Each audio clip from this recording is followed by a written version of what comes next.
welcome to episode 20 of the Youth Squad Legends series with Wrexham. I feel so bad for Giacomo Cesarini, who played his heart out last episode, just for the player of the episode to be Tobias Tanner and his triumphant return to goalkeeper. I am sorry, Joel Tucker. You have not cut the mustard at all. 76 grand to release him, almost 77. Are you having a laugh? A miraculous transformation that's boosted up all his statistics insanely. We don't need to talk to Posh Cutsy to explain what kind of madness happened in that last episode as a 13 overall goalkeeper, making 5 saves for the clean sheet. Nah, mate. Even though he's not gonna be the first choice goalkeeper, he's number 1 in our hearts. Something to keep an eye on for next episode is the infographic that will document all the changes recently. Right now, we're gonna crack on with some games. League 2 standings, we're in 4th place, but we got the same amount of points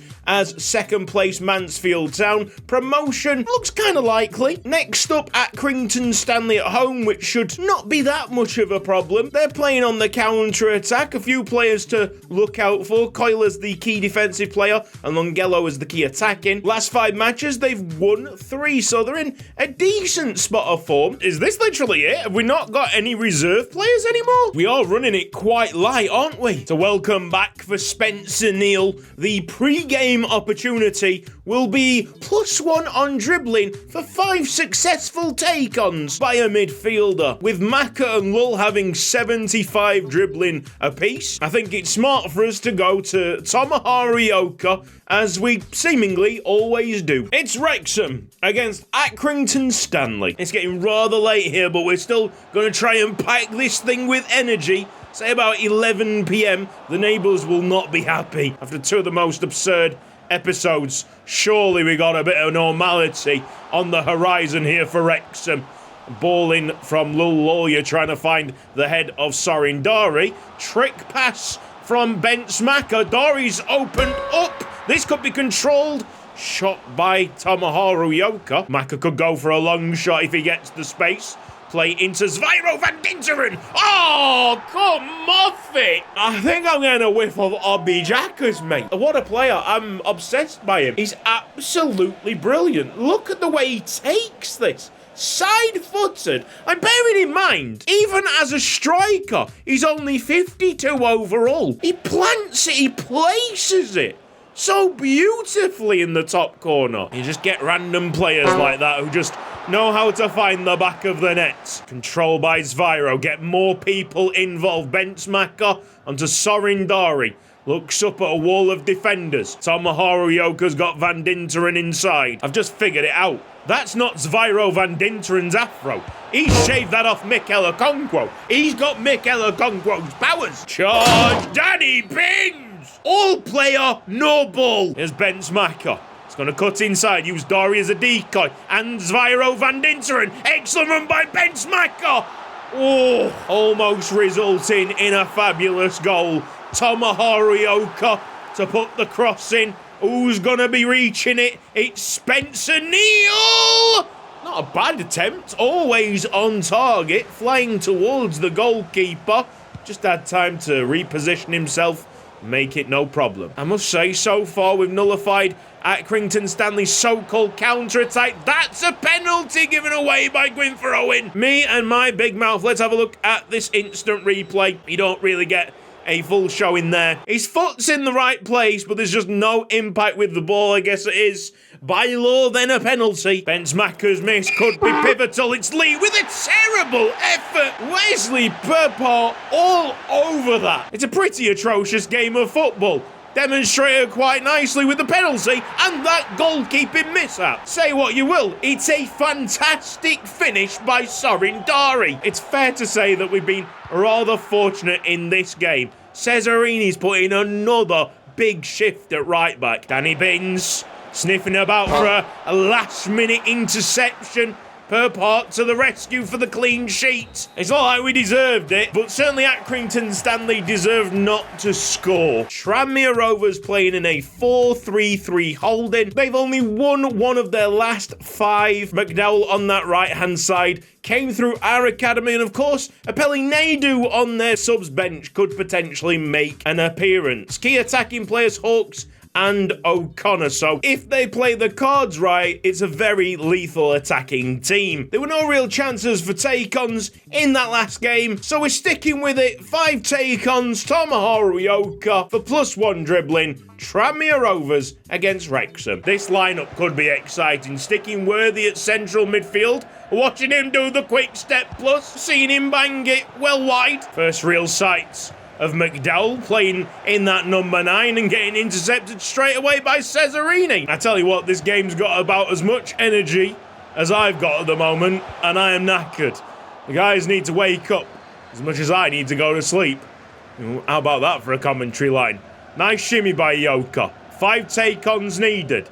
Keeps on going past the halfway line. Ioka on a mazy run. Oh my goodness, look at Tomoharu Ioka trying to spark something. Go on! Tomoharu fake shot.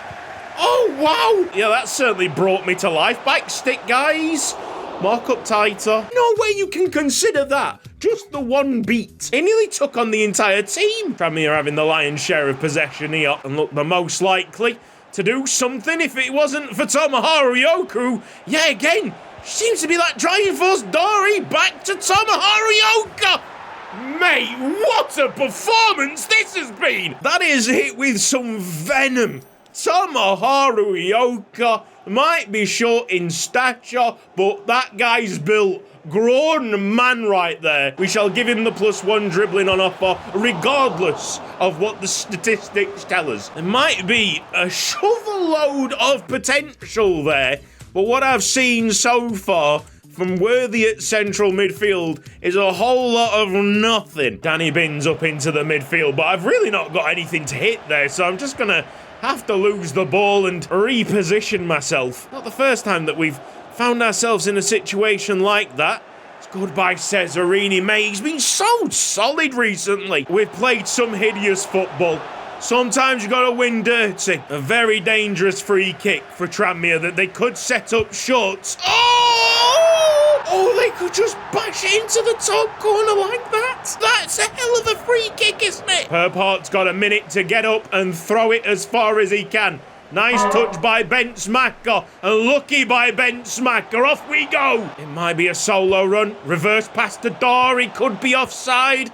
And I freaked myself out there. Don't think the flag's going up. He wasn't offside. I was a little bit too tricky and a bit too cute, even for myself there at the end. Outside of Tomoharu Ioka, we did nothing. If the statistics are to be believed, Ioka completed 6 of his dribbles.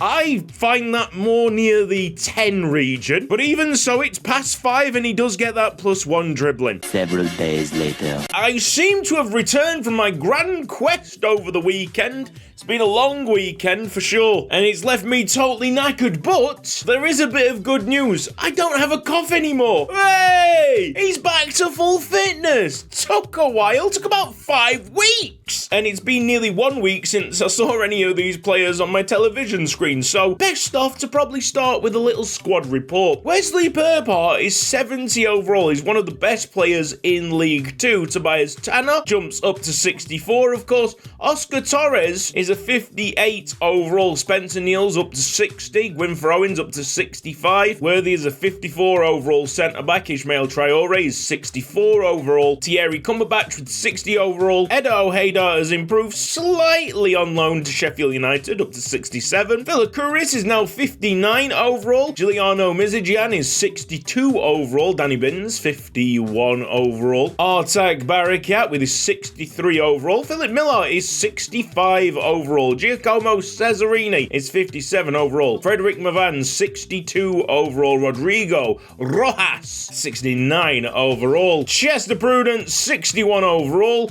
And Walter Newton, 63. Benzemacher up to a 68. Laloya 67. Patrika Stefansson is 60 overall, but a very good 60 overall. Luke Williams, looking forward to his return at 61 overall, should be a better player. Mikic at 59 overall. Julius Mars-Svensson 56 overall. Melanius Gabriel probably should be recalled. That's the reason that we don't have any reserves at this moment in time. Obviously, there had to be a game reset last episode, and we didn't bring Melanius Gabriel back. He's currently standing at a 45 overall central midfielder. Alan Richards is 68 overall. Badman Yambu 58 overall. Tomoharu Yoka 55 overall. Volker Wolf at 54 overall. Spillans 58 overall. Anthony Rocker, look at him go, 72 overall. Now our highest overall player, technically, he's not playing for us at this moment in time. BitBlue is up to 69 overall. Ricardo Neves 69 overall. Joseph Go 57 overall. Thomas Midjord 47 overall. Orient Namdi 61 overall. Zviro Van Dinteren is 52. Darwin Cruz down to 60. And Sorin Dari 66 overall. Back up to speed. Let's have a look at the standings. We are third and in an automatic promotion spot at this moment in time with 16 points. What we've got next should be a nice and easy victory. 21st place Crew Alexandra. We've got twice the amount of points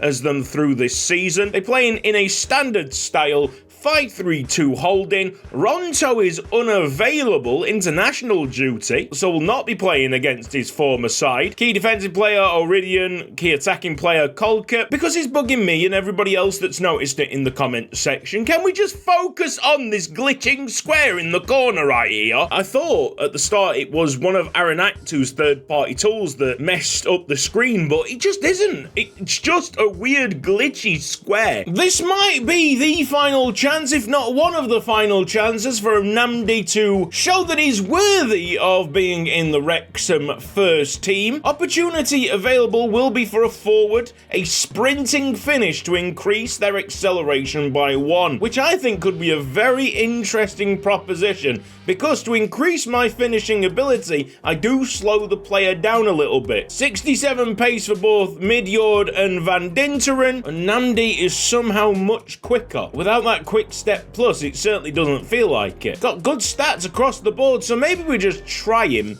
at central midfield to give him the best chance. Wrexham against Crew Alexandra. Usually when it comes to extended breaks, it helps my general play on FC. So are we going to see a complete battering of Crew Alexandra, or will it be some kind of detrimental effect? Well, no one was marking Bickerstaff. You know what? I don't think I made it clear which player I wanted the pre-game improvement to go to. It would be Thomas Midjord, because I think Zviro Van Dinteren will be a heavily focused player through the series, much like you've seen Tomoharu Yoka recently. So let's break up the monotony and try and give it to Thomas Midjord the +1 acceleration. Shocking place for Gwyn Frowen to lose this ball.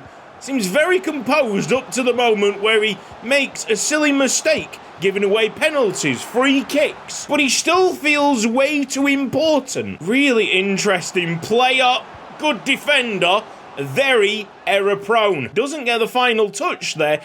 92 million for Guendouzi! Goal kick Wrexham. Welcome to Yuko Ike's Haiku Chronicles with your host, Yuko Ike. How does the song go? It's it's Scatman Yambu. 21st place or not, it seems like for Alexandra have got a bit of a sting in the tail, and it seems like they're getting back and organising themselves in defence rather well. I'm going to hazard a guess that this is not unbalanced at all. Zviro Van Dinteren's press. I think the liveliness of this episode is relying on one man and his monstrous right foot. Go on, Benzemacher, that's right. Getting Namdi off the pitch as well. Whilst waiting for something to happen in this match, let's just heavily criticise some of the players that we've got at our disposal at this moment in time. Odeon and Namdi. Slow, lethargic, probably getting sold. But I think he pales in comparison to Lull Lawyer, who seemed to be a very exciting acquisition with the Power Shot Plus, and his only goal so far, his only real significant involvement was a consolation goal from about 6 yards out. Well, that might actually drop to Tomo Horioka. Are we onside? Thomas Midjord! Perfect. Holding R2. Lovely cross by Tomo Horioka to lift it over the goalkeeper. Measured to absolute perfection. Okay, now we're talking. Through ball. They want to get straight back onto level terms. Perpar pushes away and Colquitt's going to take this corner kick that should be defended by Gwyn throwing at the back post. 2 added minutes and not a chance for Benzemacher to pop off. Instead, he's lost the ball here. Crew Alexandra advance for a heartbreaking... Oh, look at that untimely equaliser! Cesarini blocked it, but it just dropped into the path of Tracy. And with no time remaining, that will seal a point for Crew Alexandra, who have simply not looked like an outfit that were 21st in the league. Yeah, we got ourselves into a little bit of a rut. We're hanging on to those automatic promotion spots. I need to get some good quality sleep in me. Wrexham kind of need to wake up. This has been Cutsy. Thank you ever so much for watching this episode of Youth Squad Legends. If you've enjoyed it, then please give the video a like. If you're not subscribed around here yet, then press the red box down below and hit the bell icon for mobile notifications. Big thanks to everybody on the right-hand side supporting me financially on Patreon. You guys are legends. Cheers for watching the series and your continued support. See you next time. Bye-bye.